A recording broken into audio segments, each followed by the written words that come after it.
श्री राम जय जय राम।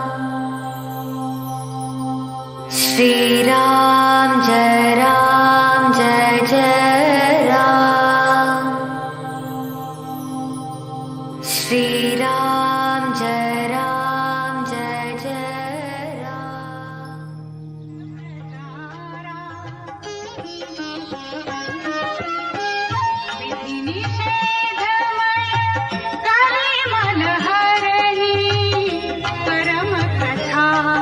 रविनंदनी बरनी हरिहर कथा विराजति बेनी सुनत सकल मुद मंगल देनी।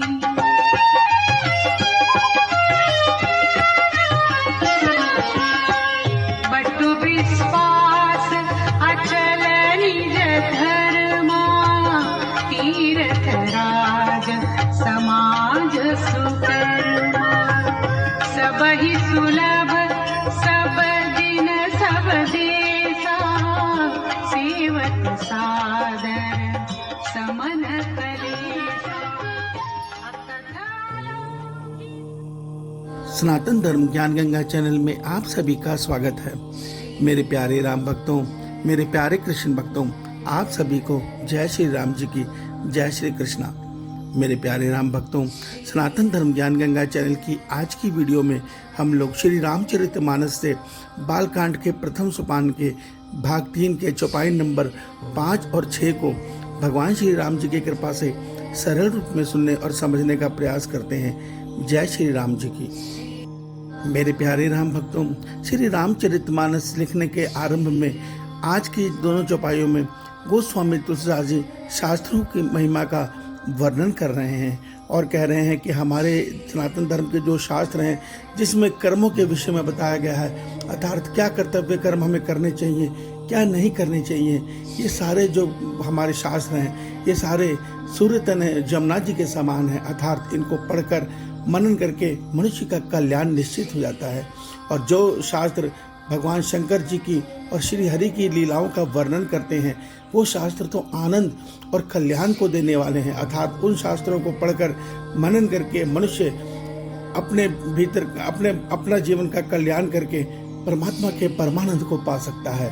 इससे अगली चौपाई में श्री गोस्वामी तुलसीदास जी कहते हैं, हमारा सत्य सनातन धर्म अक्षय वट के समान है। अक्षय वट की तुलना हमारे धर्म से गोस्वामी तुलसीदास जी ने इसलिए की है कि अक्षय वट उस वृक्ष को कहा जाता है जब पूरी पृथ्वी जलमग्न होकर प्रलय में समा जाती है तभी वह वृक्ष नहीं डूबता, वह वृक्ष तब भी अटल रहता है। उसी वृक्ष को अटल वट कहा गया है। और उसी अटल वट से हमारे तुलसीदास जी अपने धर्म की, हमारे सनातन धर्म की तुलना कर रहे हैं और कह रहे हैं कि इस धर्म का एक ही आश्रय है शुभ कर्म, और ये हमारे संत समाज में पाया जाता है।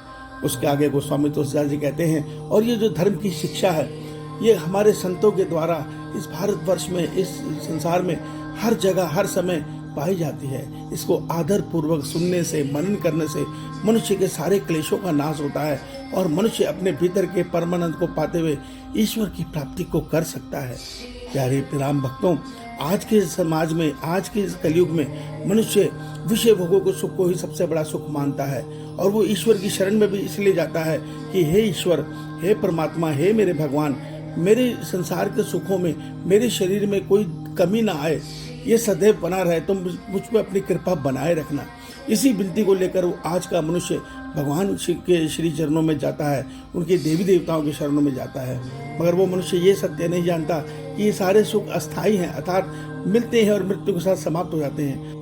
मगर इसके विपरीत हम अपने शरीर जो हमें एक दिन हमसे छूट जाना है, हम अपने आत्मा का कल्याण, अर्थात अपने आत्मा का अपने परमात्मा से मिलन, अर्थात अपने मन में परमात्मा के प्रति अनन्य प्रेम मांग लें तो विश्वास मानिए हमें जीते जी तो परमानंद मिलेगा ही, मरणोपरांत भी हम परमानंद में प्राप्त होकर परमात्मा को प्राप्त कर लेंगे।